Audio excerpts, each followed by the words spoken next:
Hey guys! What's up? Welcome back sa aking channel. May bago ka na naman matututunan. Nung nakaraan lang ay pinag-usapan natin kung ano ba yung mga dapat mong malaman bago ka gumawa ng iyong channel. At ngayon naman ay ituturo ko na sa inyo kung paano ka makakagawa ng iyong sariling YouTube channel. Wow! Gusto mo yon? So simpleng-simple lang yung mga kailangan natin. Kailangan nyo lang ng mobile phone. Yan yung gagamitin natin guys para makagawa ka na ng sarili mong channel. Bago natin simulan yan guys, syempre papasukin muna natin yung aking intro.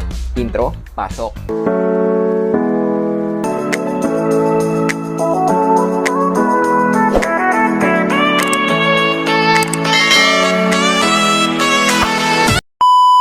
Ayan, so simulan na natin. Ituturo ko na sa inyo yung step-by-step process kung paano kayo gagawa ng yung YouTube channel.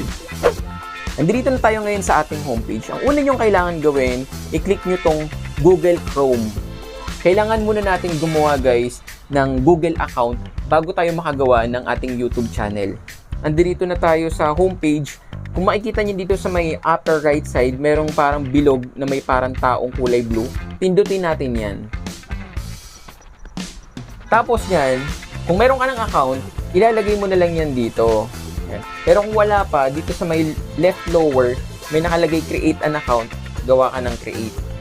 Tapos may tatlo kang choices, for myself, for my child, or for manage my business. Pindutin nyo yung for myself. Tapos dito na natin i-input yung ating information. Pwedeng ilagay yung pangalan ninyo. Kunyari ako sa sample lang ako, Enrique So.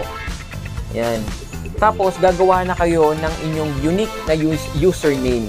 So eto, try natin yung Enrique So 13. Try natin yung enriqueso13@gmail.com. And then gawa tayo ngayon na okay. Kung makikita niyo dito may lumabas na that username is taken. Try another. So ibig sabihin meron ng may-ari nung username na yan. Pero may choices din dito si Google. Meron sa sinasuggest dito na ayan, yung available. So E1455505 o di kaya Enrique So 601. Yan yung mga sinasuggest niya sa inyo kung ayaw niyo nang mag-isip pa ng mga username niyo. Pero ako gusto ko kasi unique. Gusto ko yung sarili kong gawa eh. Okay, 13@gmail.com. Ayan. Susubukan natin. And then yung password, yan, depende sa inyo kung anong password yung ilalagay niyo. Pwedeng alphanumeric para mas safe yung account niyo. Pwede niyang paghaluin yung letters and numbers. Kunyari ako, itatry ko. Okay, ayan. Tapos niyan, once na nakagawa na kayo ng password, okay, click nyo lang yung next. Tapos ngayon, yung cellphone number ninyo guys, ilalagay nyo na dito. Or yung recovery email. Kung meron kayong email address, pwede nyo rin ilagay yan dito. And then, ilagay nyo lang yung inyong birthday. Kunyari, ako. Yan. Tapos yung gender ninyo, male. Tapos yung recovery email address. Tapos, i-click lang natin yung next. Ayan. Meron na tayong Google account. I-agree lang natin to. Punta lang kayo sa pinakababa. Scroll down nyo lang. Agree.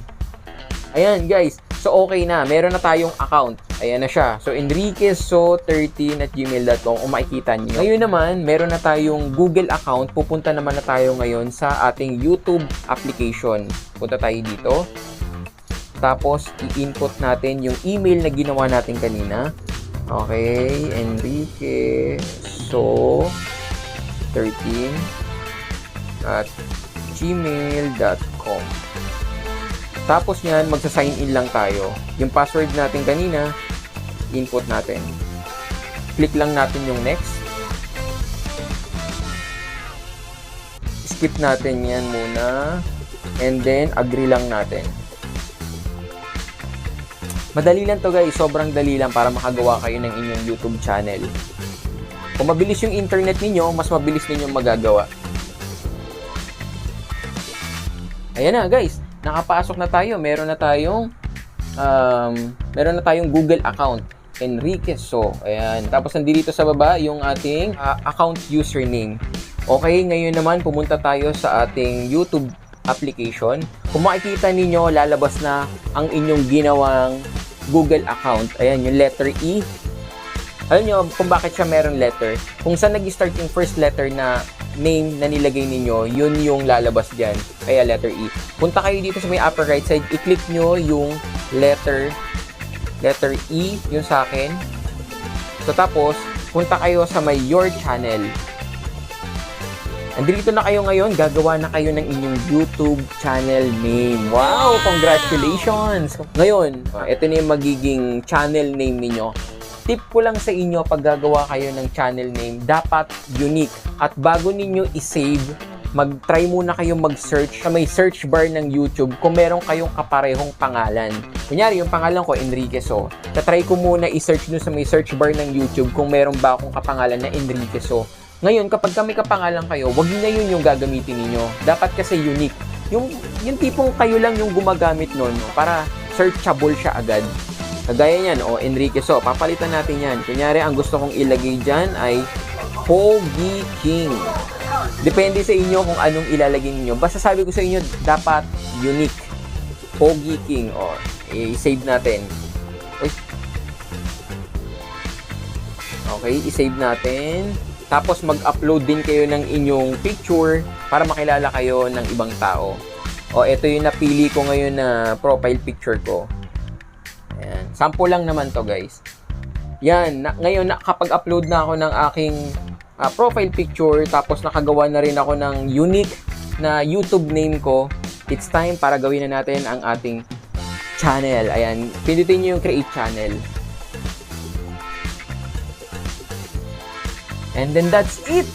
Meron na tayong YouTube channel! Ayan guys, nakalagay na Pogi King. Tapos ayan yung profile picture ko. At pwede na kayong mag-upload ng inyong mga content. Basta, yung napag-usapan natin yung nakaraan, yung mga tips na binigay ko sa inyo, sundin nyo lang yun guys para dumami kagad ang inyong subscriber at para mabilis mag-grow ang inyong channel. Sana may natutunan ulit kayo dito sa aking video.